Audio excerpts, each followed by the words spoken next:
Maka di sini ada gambaran pada kita yang pertama, kalau antum sedang dibimbing oleh Allah menuju kedudukan yang tinggi, maka sadarlah teman-teman, saat yang bersamaan antum tidak akan sunyi dari rintangan-rintangan sekitaran.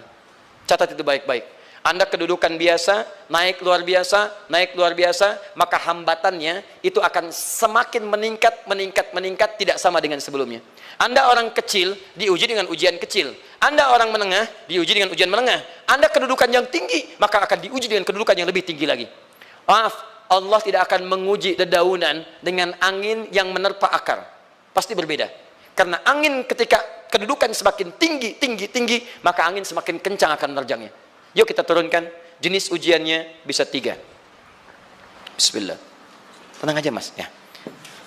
Antum lihat aja, tulis ya, biar saya ngapus, insyaallah. Perhatikan baik-baik, sini. Kedudukan bersanding dengan ujian. Kalau rumus fisikanya, F berbanding lurus dengan P. Gaya berbanding lurus dengan tekanan. Jadi kalau antum misalnya, rumus asalnya F1 sama dengan F2, gaya gerak sama dengan gaya dorong. Kalau dikembangkan ke sini, tenaga kecil begini, maka yang bunyi kecil. Kalau besar, semakin besar lagi. Nah, memahami rumus ini, F sama dengan P. F berbanding lurus dengan tekanan. Ada gaya tekanan juga yang cukup kuat. Ketika antum pukul kencang, suara kencang. Tapi ini lebih sakit kan? Tekanannya lebih kuat. Itu agak berbeda. Itu dalam persepsi positif. Dalam persepsi negatif juga bisa. Gaya berbanding lurus dengan tekanan. Semakin orang banyak gaya, semakin tertekan hidupnya. Ya? Tanya. Sekarang lihat sini. Rumus ini kalau kita turunkan lewat ayat, am hasibtum an tadkhulul jannata. Apakah Anda akan duga begitu mudah masuk surga? Walamma yatikum matalul ladzina khalau min qablikum. Sementara Allah belum menguji Anda seperti orang dulu yang dijamin surga mendapati ujian. Apa jenis ujiannya? Ini manhaj hidup kita dan kita berhenti di sini. Maaf, saya mungkin hanya 5 ayat dulu untuk hari ini ya. Massathumul ba'sa. Ujian pertama disebut dengan ba'sun. Jamaknya ba'sa. Ba'sa.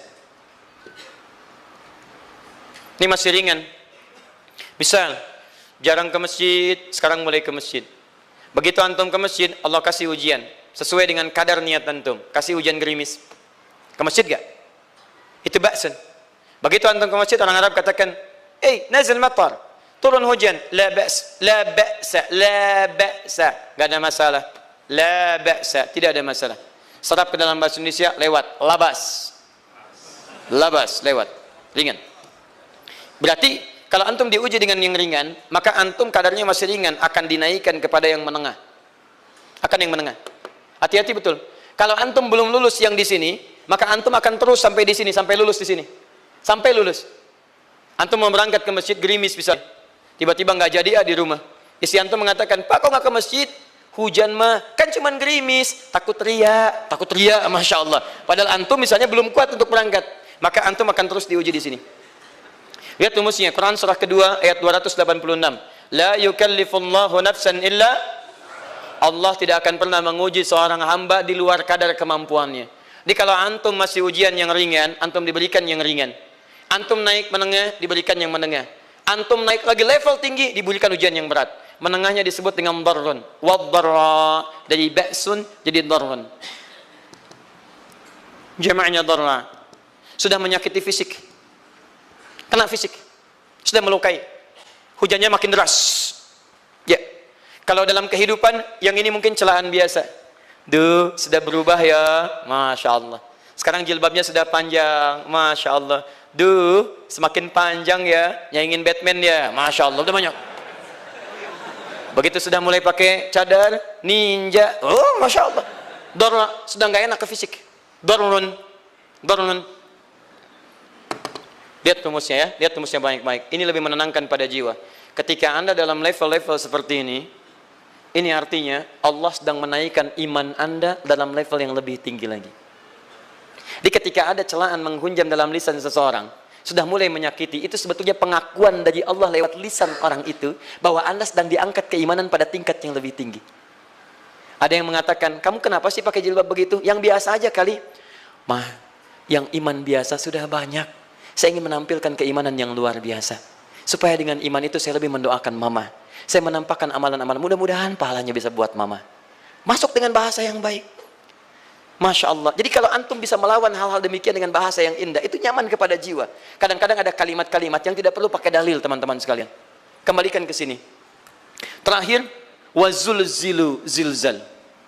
Zulzilu zilzal. Gempa, goyang. Dia ada ujian yang bisa menggoyangkan diri kita, membuat gempa hati kita. Antum sudah nggak kuat, kadang-kadang jalan sempoyongan, padahal nggak ada gempa di luar, cuman hati kita kayak kena goncangan. Diserang sana, serang sini, nggak bisa tidur, nggak bisa makan, tawarin ini susah, itu susah. Wazulzilu. Bahkan hatta yaqula Rasulullah walladzina amanu ma'ahu mata nasrullah. Sampai-sampai Rasul SAW, bahkan orang-orang beriman, bahkan yang setelahnya bisa mengatakan, kapan ini berakhir? Akan tiba masa Anda mengalami satu situasi sampai Anda mengatakan, kapan berakhirnya yang seperti ini? Serang, serang, serang. Perhatikan, jika Anda berada pada level ini, saya ucapkan selamat kepada Anda. Karena Anda akan diangkat pada kedudukan yang tertinggi di antara sekian ujian yang ada. Zuzan. Artinya Allah akan naikkan Anda pada derajat yang tinggi. Karena hukum ujian tadi, la yukallifullahu nafsan illa wus'aha. Allah nggak akan menguji seorang hamba di luar batas kemampuannya. Jadi kalau Anda sudah dipandang oleh Allah siap menerima yang ini, maka Anda akan diberikan zilzal. Kalau Anda nggak mampu, Anda hanya akan diberikan darra atau ba'sun. Dimohon maaf, kalau di antara jamaah yang hadir saat ini, Anda merasa sedang punya masalah yang berat, membuat hati Anda goyah, saya ucapkan pada Anda, dari sekian hamba Allah yang ada di muka bumi, cuman Anda yang diberikan itu. Artinya Allah akan mengangkat derajat Anda. Ayo bahagia. Dan yakinlah, bukan orang lain yang dititipkan, Anda yang diberikan. Allah percaya pada Anda, kenapa Anda tidak yakin? Bukan orang lain. Jadi mustahil Allah memberikan ujian berat kalau Anda nggak sanggup. Karena cuma Anda yang sanggup, Anda yang dikasih. Makanya jangan mengeluh. Jangan katakan, ya Allah, kenapa saya, ya Allah? Why me? Kata Allah, why not? Kamu yang bisa. Yang lain tidak. Dan tanpa harus Anda menuliskan status. Memang cuma saya yang sanggup. Oh, Masya Allah. Gak usah. Sadari. Kalau bukan sayang, Allah itu punya sifat adil. Nggak mungkin menukar sesuatu di luar kadarnya. Antum tahu cicak? Halo? Jangan katakan wallahu alam, cicak. Cicak, baik. Bagaimana aktivitasnya? Merayap. Di mana? Dinding. Apa makanannya? Nyamuk. Nyamuk bagaimana aktivitasnya? Terbang. Pertanyaan saya, di mana keadilan Allah menjadikan makhluk yang merayap makanannya terbang? Kalau nyamuk masuk kategori pertama tadi, pintar dan tahu dirinya pintar, jadi mainan cicak. Cicak, ayo tangkap. Cicaknya cuma merayap, dianya terbang. Beruntungnya nggak ada nyamuk yang jenius. Tapi yang paling hebat, perhatikan bagaimana lisan orang tua kita menanamkan kalimat-kalimat untuk menanamkan tauhidullah subhanahu wa ta'ala. Cicak-cicak diam-diam merayap. Perhatikan, yang Allah tuntut pada cicak, merayap kamu. Walaupun cuma diam-diam. Lihat baik-baik, diam-diam merayap. Datang seekor, Masya Allah, ketika dia merayap, nyamuk datang. Lihat, bukan cicak mendatangi nyamuk, tapi nyamuk mendatangi cicak. Kalau cicak tidak merayap, mustahil nyamuknya datang. Allah hanya tunjukkan, kamu merayap ya, nyamuk datang. Sekalipun dia merayap, cuman diam-diam, nyamuknya datang. Jadi hukum Allah itu kalau dipatuhi, nikmat kehidupan. Cicak gak merayap, nyamuk gak datang. Cicak merayap, nyamuk datang. Datang seekor nyamuk. Setelah itu, silakan. Ya. Jadi kalau kita teman-teman ikuti hukum Allah, mau berat, alhamdulillah. Mau ringan, alhamdulillah. Ya mau sedang, alhamdulillah. Begitu diangkat, artinya ada pengakuan dari Allah, iman kita akan diangkat. Cuman, bahasa Nabi Ya'qub alaihissalam kepada Yusuf alaihissalam, mesti ada persiapan dalam mengatasi itu semua. Tidak cukup hanya mendiamkan saja. Maka kata Nabi Ya'qub, jangan kisahkan dulu. Bikin dulu pemetaan-pemetaan untuk mudah mengatasi itu semua. Ini poinnya. Anda harus punya rencana.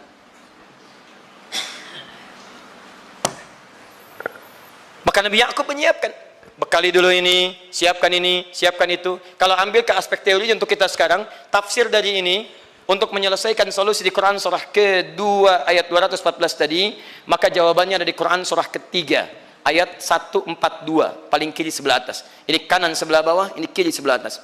Dan awal ayatnya dibuka dengan kalimat yang sama. Perhatikan, Al-Baqarah ayat 214 kalimatnya menggunakan am hasibtum an tadkhulul jannah. Ali Imran 142 am hasibtum an tadkhulul jannah. Yang Al-Baqarah itu ujiannya, walamma ya'tikum mathalul ladzina khalau min qablikum masathumul ba'sa wad-dharra waz-zulzilu. Yang Ali Imran itu solusinya. Am hasibtum an tadkhulul jannata walamma ya'lamillahu alladhina jahadu minkum wa ya'lamas sabirin. Saya tutup sampai sini dulu. Teman-teman perhatikan, walamma, sedangkan Allah ya'lamillahu alladhina jahadu minkum, belum melihat kesungguhan Anda untuk mengatasi berbagai persoalan kehidupan itu. Kalimat jahadu, akar katanya dari kata al-juhdu. Serius, sungguh-sungguh. Jadi kalau persoalan Anda ingin segera selesai, Anda mesti serius. Hei yang sedang kuliah, kalau mau cepat selesai kuliahnya, serius belajarnya. Pahami dengan baik. Kalau Anda nggak pernah serius, bagaimana bisa menyelesaikan pelajaran dengan baik? Hei yang sedang berumah tangga, kalau ingin baik rumah tangganya, serius dalam berumah tangga. Keluarkan hukum-hukum Allah, terapkan dalam kehidupan rumah tangga. Anda akan mendapatkan manfaatnya. Hei yang sedang berbisnis, serius dengan pekerjaan. Karena hanya orang serius yang bisa menghasilkan kekayaan-kekayaan yang terbaik. Serius dalam ibadah, karena ibadah melahirkan keberkahan dengan kekayaan yang Anda dapatkan dari titipan Allah Subhanahu wa taala. Ayo serius. Al-juhdu dibagi 3 bagian. 1, serius dalam merencanakan, disebut ijtihad namanya. Bikin rencana. Misal, maaf, tadi dalam keluarga, kalau diambil kedudukan Yusuf alaihissalam, antum tempatkan itu pada porsi pertama sebagai target. Misal, Yusuf diberikan kedudukan oleh Allah. Bagaimana anak saya punya kedudukan walaupun tidak sama dengan Yusuf alaihissalam? Cari, rencanakan, buat pemetaan. Di masa depan anak saya mesti punya kedudukan. Apa? Kalau dalam kedokteran, kedudukan dokter yang terbaik. Kalau dalam bisnis, pengusaha yang terbaik. Misal, kalau dalam pemerintahan, jangan tanggung-tanggung, jadi presiden, jadi itu. Anda turunkan kemudian pendidikannya dari situ. Ijtihad direncanakan. Masuknya lewat sini, lewat sini, lewat sini, lewat sini. Seperti kemudian, maaf, Hannah dengan Imran rahimahumullah merencanakan hasil yang terbaik untuk Maryam, bahkan sejak dalam kandungan. Quran surah ketiga Ali Imran dari ayat 35 sampai 37. Paling kiri pertengahan sampai bawah. Idz qalat imra'atu Imran, Rabbi inni nazartu, bahkan nazar. Nazartu ma fi batni muharrara, saya bernazar anak saya yang lahir ini akan punya kedudukan dekat dengan Allah Subhanahu wa taala. Di sejak bayi direncanakan. Mau jadi apa? Setelah itu apa? Jihad. Jihad itu kesungguhan dalam mempraktekkan, mengaktualisasikan konsep yang sudah dibuat. Jangan sampai cuma berdoa tapi doanya tidak disandingkan dengan ikhtiar, nggak nyambung. Makanya ketika lahir ada jihad, jihad dengan doa. Falamma wada'at saqalat rabbi inni wada'tuha untha, ayat 36-nya. Wallahu a'lamu bima wada'at wa laysa dzakaru kal untha. Lihat, wa inni sammaituha Maryam wa inni u'idzuha bika wa dzurriyyataha minasyaitonir rajim. Doa. Setelah berdoa apa? Teruskan. Bagian akhirnya ayat 37-nya. Maaf teman-teman, tidak cukup dengan doa. Karena Maryam masih dekat dengan Allah, punya kedudukan, dia mesti dirawat oleh orang yang paling saleh. Cari Nabi Zakaria, orang saleh. Mesti merawat. Tempatnya masih netral dari keburukan, bikin mihrab. Jadi tempat dibuatkan, orang soleh merawat, doa dipanjatkan, doa berbanding lurus dengan ikhtiar. Apa yang terjadi? Ayat 37-nya. Fataqabbalaha rabbuha biqabulin hasanin wa ambataha nabatan hasana. Maka Allah Subhanahu wa taala menerima usaha orang tua ini. Doanya diterima, ikhtiarnya diterima. Jadi kalau antum mengambil ayat tadi, diterapkan dalam kehidupan, rencanakan teman-teman sekalian. Anak mau sekolah di mana? Mau jadi apa? Turunkan ke bawahnya. Oh, dia mau jadi dokter, dokter yang hafal Quran, turunkan. Pendidikannya di sini, di sini, di sini, di sini sampai paling kecilnya.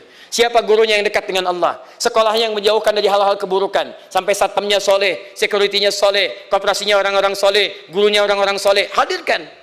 Kalau ikhtiarnya sudah nyambung dengan doa, maka fataqabbalallah, qabbalallah. Taqabbalaha rabbuha. Diterima Maryam, antum diterima. Di kadang-kadang yang nggak nyambung nih begini, doanya nggak nyambung dengan ikhtiar, itu masalahnya. Ya Allah mohon ya Rabb, jadikan anak saya rajin sholat, hafal Al-Quran, tapi ditempatkan di sekolah yang tidak pernah mengajarkan sholat, nggak nyambung. Ditempatkan di tempat yang tidak pernah mengajarkan Quran, tidak nyambung.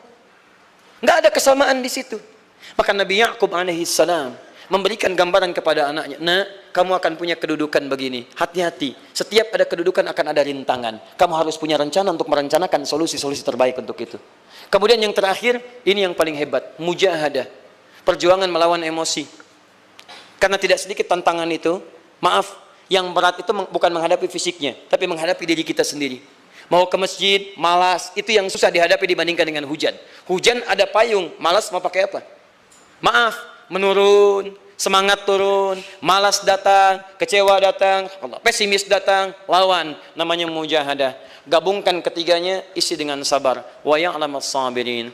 Manhaj itulah yang diberikan kepada Yusuf, sehingga Yusuf nanti mengalami tahapan-tahapan kehidupan sampai dengan beliau mencapai puncak tertinggi, disebut kemudian menjadi Al-Aziz, dan disitulah kemudian terbukti mimpinya setelah 40 tahun atau 80 tahun disebutkan dalam satu riwayat, maka terbuktilah mimpi ini punya kedudukan, bapak ibunya beserta saudara-saudaranya sujud di hadapan Yusuf alaihissalam. Teman-teman, ini baru 5% dari pengajaran yang ada di surah Yusuf. Masih banyak hal yang lainnya. Bagaimana ketika mohon maaf bertemu dengan saudaranya. Saya kasih bocoran sedikit. 10 orang rapat di satu tempat untuk mencelakai Yusuf. Setelah mereka menyimpulkan bapaknya itu lebih perhatian kepada Yusuf. La Yusufu ahabbu ilaina. Yusuf itu lebih dicintai dibandingkan kita pada diri bapak kita. Bapak kita salah nih. Bapak kita salah. Masya Allah. Bapak kita sesat nih. Ya, inna abana lafi dhalalim mubin. Bapak kita sesat banget nih. Salah bapak nih. Ya harusnya kita yang dicintai, kita lebih kuat. Wa nahnu usbah, kita lebih hebat dibanding dia. Rapat teman-teman. Yang hebat begini, 10 orang rapat. Diajukan usulan untuk membunuh Yusuf. Saya mau tanya pada antum, kalau 10 orang rapat, 9 mengusulkan A, 1 mengusulkan B. Kira-kira yang diterima secara quorum 9 atau 1? 9. Ini bisa tertukar. Tertukar. Pembunuhan diusulkan, 9 orang condong. 1 orang mengusulkan, la taqtulu Yusuf, jangan bunuh Yusuf. Alqihi fi ghayabatil jubbi, yaltaqithu ba'd as-sayyarah. Cukup lemparkan dia ke tempat gelap. Kemudian di tempat itu akan lewat para kafilah, dia diambil dan menjauh dari kita. Yang penting kan Yusufnya nggak ada, supaya dosa kita nggak berat-berat amat. Yusufnya ambil, itu kan tujuan kita. Lihat baik-baik. Biasanya setan kalau sedang melakukan sesuatu itu nggak akan nanggung. Nodong bisa pembunuhan. Lempar bisa perampokan. Tapi ini yang aneh, kenapa 9 orang yang untuk membunuh itu tiba-tiba belok menyepakati rencana yang pertama? Yang 1 orang. 9 orang, 10 orang rapat, 9 punya A. Tiba-tiba yang 9 berpindah kepada yang B yang cuma 1 orang. Kenapa bisa terjadi? Ada rahasia di situ. Kapan rahasianya? Kapan-kapan kita bahas.